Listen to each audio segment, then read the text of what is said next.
जब आता है विजय तो भीड़ का एक सैलाब आता है।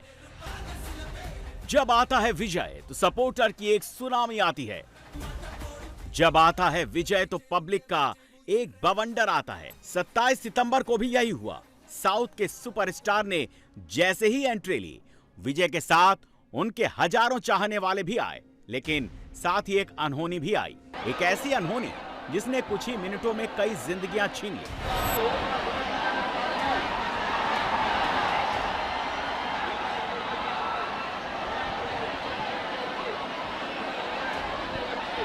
लेकिन तमिलनाडु के करूर में इतनी भयंकर भगदड़ कैसे मची?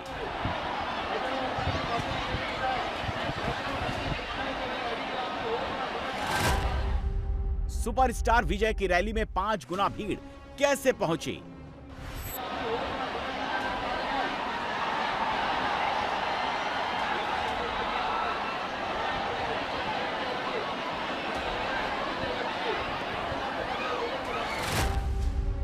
इस भगदड़ के लिए असली जिम्मेदार कौन है?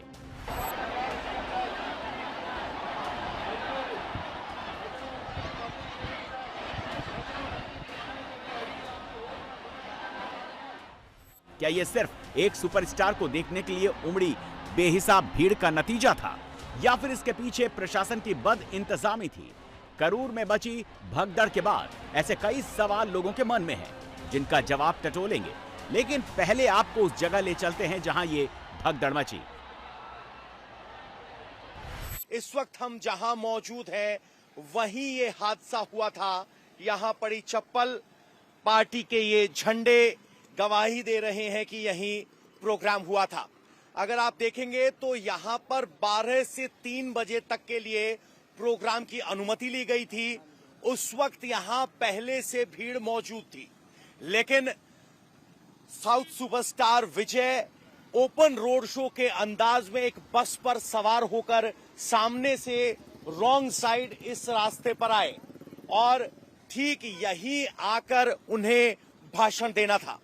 जैसे ही वो यहां पहुंचे तो यहां जो भीड़ सुबह 11 बजे से उनका इंतजार कर रही थी, वो शाम 7 बजे तक पैक हो चुकी थी।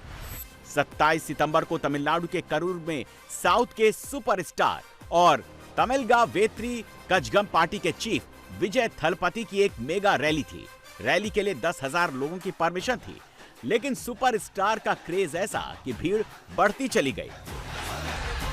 विजय थलपति की पार्टी टीवीके ने प्रशासन से दोपहर 3 बजे से रात 10 बजे तक के लिए परमिशन मांगी, लेकिन इसके बाद पार्टी ने ट्वीट कर दिया कि सुपरस्टार विजय दोपहर 12 बजे करूर पहुंच रहे हैं।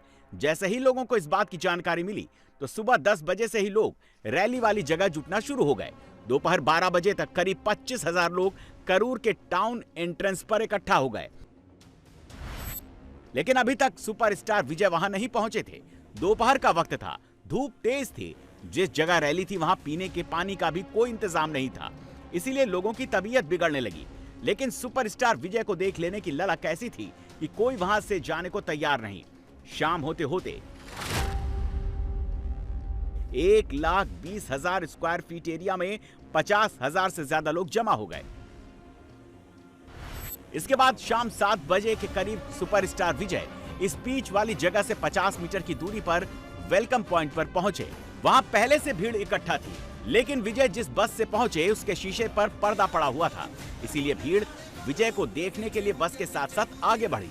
जैसे ही वेलकम पॉइंट से 500 मीटर की दूरी पर वेलुसमयपुरम इलाके में विजय पहुंचे, जहां उनकी स्पीच होनी थी, तो पीछे से आई भीड़ की वजह से भीड़ दोगुनी हो गई। पुलिस परमिशन दोपहर 3 बजे से शाम 10 बजे तक मांगी गई थी। पार्टी ने अपने आधिकारिक ट्विटर हैंडल पर लिखा कि विजय 12 बजे पहुंच रहे हैं। इस वजह से भीड़ 11 बजे से ही जुटना शुरू हो गई। असल में विजय 7:40 पर पहुंचे। यहां हम किसी की कमी नहीं ढूंढ रहे, बल्कि सच्चाई बता रहे हैं कि 8 घंटे तक लोग धूप में खड़े रहे और उनके लिए उचित पानी और खाने की व्यवस्था भी नहीं थी। एक और बात गौर करने लायक है, जिस पहले पॉइंट पर उनका स्वागत हुआ, वहां से भीड़ उनकी गाड़ी के साथ साथ ही चलने लगी।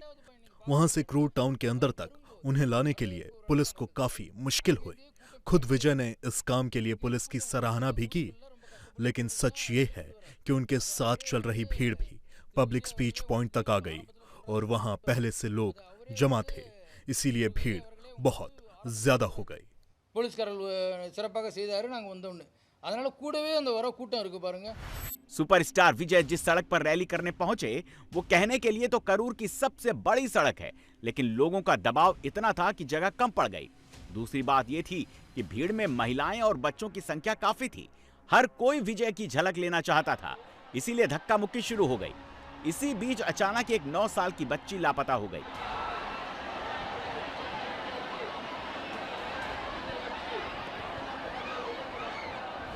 उसकी मां ने शोर मचाया तो मंच से खुद विजय ने बच्ची को खोजने की अपील की, लेकिन बच्ची के लापता होने की खबर फैलते ही पूरे इलाके में अफरा तफरी मच गई। कुछ ही देर में इस अफरा तफरी ने भगदड़ की शक्ल ले ली।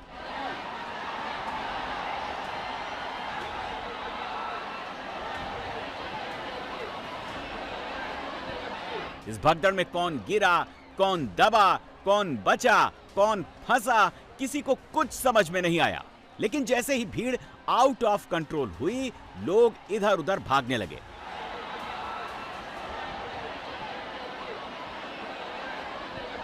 इसके बाद एक्टर विजय तो वहां से निकल गए, लेकिन भगदड़ में जो लोग दबे वो कहीं नहीं जा पाए, वहीं दबकर मर गए। कुछ लोगों को अस्पताल पहुंचाया गया, जहां उनका इलाज किया जा रहा है, लेकिन जो लोग इस भगदड़ की चपेट में आए, उनके निशान अभी तक वहीं सड़कों पर बिखरे हैं। बहुत सी महिलाएं अपने बच्चों के साथ आई थी, जिन्हें वो गोदी में पकड़ी थी। जब सामने विजय था तो भीड़ इतनी ज्यादा थी, और अब बच्चों की उम्र की गवाही देते ये चप्पल हैं।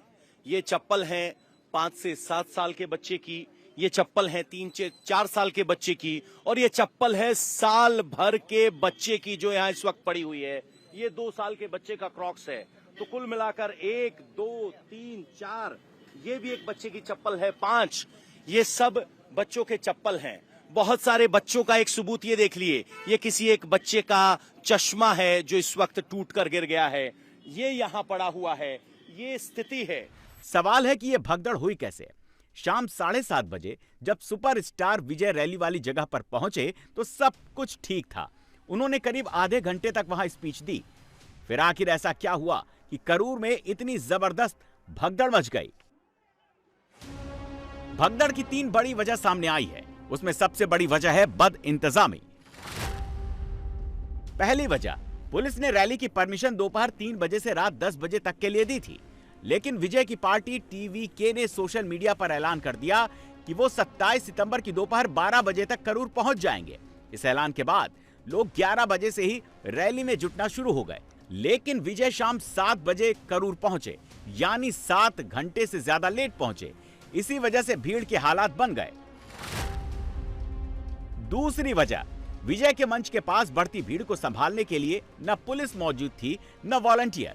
नतीजा यह हुआ कि भीड़ बेकाबू हो गई और इसी दौरान सैकड़ों लोग, जिसमें महिलाएं और बच्चे भी शामिल थे, वो भूखे प्यासे धूप में खड़े रहे। और फिर जैसे ही विजय रैली में पहुंचे और रोड शो करने लगे तो उनके पास जाने के लिए लोगों में होड़ मच गई और धक्का मुक्की के बाद भगदड़ मच गई। प्रशासन को 30,000 लोगों के आने का अनुमान था, लेकिन 60,000 से ज्यादा लोग पहुंचे। दोगुनी भीड़ संभालने के इंतजाम नहीं थे, जिसकी वजह से कई लोग भगदड़ में दब गए और उनकी जान चली गई। लोगों ने बताया कि जिस जगह पर रैली थी वहां सड़क किनारे टीन की शीट लगाई गई थी। इस तरह से बैरिकेड किया गया था ताकि लोग उसके पीछे की दुकान की तरफ न जाएं। यहीं पर ज्यादातर महिलाएं और बच्चे खड़े थे, लेकिन जब भीड़ बेकाबू हुई तो महिलाओं और बच्चों को कहीं निकलने का रास्ता ही नहीं मिला। इसीलिए महिलाएं और बच्चे सबसे ज्यादा इसकी चपेट में आए। बस धीरे धीरे आगे बढ़ रही थी और यहीं से ये सड़क 2 रास्ते में बदल जाती है। रॉन्ग साइड से विजय की बस आगे बढ़ी। चूंकि भीड़ ज्यादा थी, बस धीरे गति से जा रही थी, इसलिए जो इस चौराहे पर लोग खड़े थे वो भी विजय की बस के साथ आगे बढ़ने लगे, इस उम्मीद के साथ कि विजय जब उस पॉइंट पर पहुंचेंगे तो अपने स्टार नेता की तस्वीर देख पाएंगे। और यही वजह है कि यहाँ की भीड़ भी वहां शिफ्ट हो गई। और अचानक जब गाड़ी के साथ इतनी भीड़ गई तो वो सबब बहुत ज्यादा भीड़ का सबब बना। आखिर ये विजय कौन है जिसे लेकर साउथ के लोगों में ऐसी दीवानगी है कि ना अपने बच्चों की जान की परवाह, ना खुद के जान की फिक्र। विजय का पूरा नाम सी जोसेफ विजय चंद्रशेखर है। फिल्मी नाम विजय थलपति है। विजय को थलपति टाइटल उनके फैंस ने दिया है, तमिल में जिसका मतलब कमांडर या लीडर होता है। उनकी गिनती तमिल सिनेमा के सबसे बड़े सुपरस्टारों में एक के रूप में होती है। उन्होंने अपने एक्टिंग करियर की शुरुआत चाइल्ड आर्टिस्ट के रूप में की थी। 3 दशकों से ज्यादा समय से 68 से ज्यादा तमिल फिल्मों में काम कर चुके हैं। मार्शल, सरकार, मास्टर और लियो जैसी उनकी फिल्में बॉक्स ऑफिस पर कई रिकॉर्ड तोड़ चुकी हैं। उनका नाम भारत के सबसे ज्यादा कमाई करने वाले अभिनेताओं में शुमार है। विजय के करोड़ों प्रशंसक हैं, कई फैन क्लब हैं। वो फिल्मों के जरिए सोशल इश्यू उठाते हैं, करप्शन, हेल्थ और सोशल जस्टिस जैसे मुद्दों पर फिल्में बनाते हैं।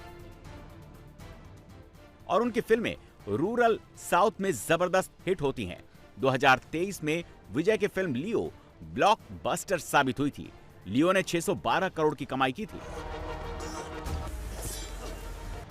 साउथ में विजय का जलवा कितना है, इसका अंदाजा आप इस बात से लगा सकते हैं कि 2023-24 में विजय दूसरे सबसे ज्यादा टैक्स देने वाले एक्टर थे। 2023-24 में विजय ने 80 करोड़ रुपए का टैक्स भरा था। नंबर 1 पर शाहरुख खान थे, जिन्होंने 92 करोड़ का टैक्स भरा था। सलमान, आमिर, अक्षय और अमिताभ सब विजय से पीछे थे। 2024 में आई फिल्म लियो विजय की सबसे ज्यादा कमाई करने वाली फिल्म बनी, जिसने 900 करोड़ रुपए कमाए। और 2024 में गोट फिल्म के लिए विजय ने 200 करोड़ रुपए चार्ज किए, जो कि किसी स्टार द्वारा चार्ज की गई सबसे ज्यादा राशि थी। यानी 2014 से 24 तक की फिल्मों के जरिए विजय ने अपनी एक सामाजिक भूमिका तैयार कर ली थी, जिसमें उनका कद लार्जर देन लाइफ था, जैसा कि तमिल सिनेमा में दिखाया जाता है। जैसा कि तमिल सिनेमा में एक हीरो को भगवान का दर्जा प्राप्त होता है, विजय भी उसी तरफ कदम आगे बढ़ा चुके थे। आजकल विजय थलपति की कामयाबी साउथ इंडिया के सुपरस्टारों के बीच सिर चढ़कर बोलती है। उनकी एक नहीं, कई फिल्में हैं जो 100 करोड़ के क्लब में शामिल हैं। 2015 में विजय की फिल्म पुली ने 105 करोड़ की कमाई की। 2017 में भैरवा ने 115 करोड़ की कमाई की। 2014 में कथाथी ने 134 करोड़ की कमाई की। 2012 में फिल्म थुपाकी ने 137 करोड़ का रेवेन्यू जनरेट किया। 2016 में थेरी ने 168 करोड़ की कमाई की।